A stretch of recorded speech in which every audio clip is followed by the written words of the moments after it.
Welcome back नाजरीन। तफसीली खबरों ने भलीकार सबका पेरा ब्रेकिंग न्यूज अवाजा शेयर कनालों। PP chairman Bilawal Bhutto Zardari Dubai में सिंध इन्वेस्टमेंट कॉन्फ्रेंस के खिताब के वाहे खिताब करने चवाहे त गडल अरब इमारात चे तरक्की में पाकिस्तानी अवाम जो साथ रहा है। पाकिस्तान आई गडल अरब इमारात चे अवाम जो रिश्तो तारीखी है। हुन चो त कॉन्फ्रेंस जो मकसद सूबे में सीड़पकारी के हथी वठण है। गडल अरब इमारात सा 6 MOUs ते सहियूं कयूं आहिनि।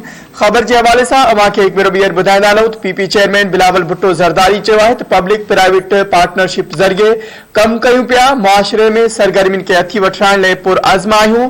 पब्लिक प्राइवेट पार्टनरशिप के त सब खां वॾो पुल पिण जोड़ायो आहे। ख़बर के हवाले से अवां खे हिकु भेरो ॿीहर आगाह कंदा हलूं। हुन चयो त सिर्फ़ मसइलनि जी शिकायत न पर उन्हनि जे हल जी बि कोशिश करे रहिया आहियूं।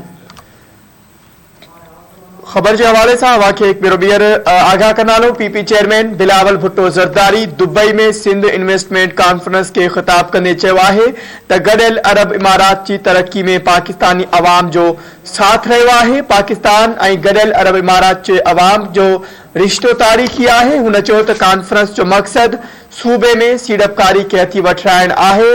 गडल अरब इमारात सा 6 MOUs ते सहियूं कयूं आहिनि। पीपी चेयरमैन बिलावल भुट्टो ज़रदारी वधीक चयो त पब्लिक प्राइवेट पार्टनरशिप ज़रिए कम कयूं पिया। मुआशरे में सरगर्मियुनि के हथी वठण लाइ पुरअज़्म आहियूं।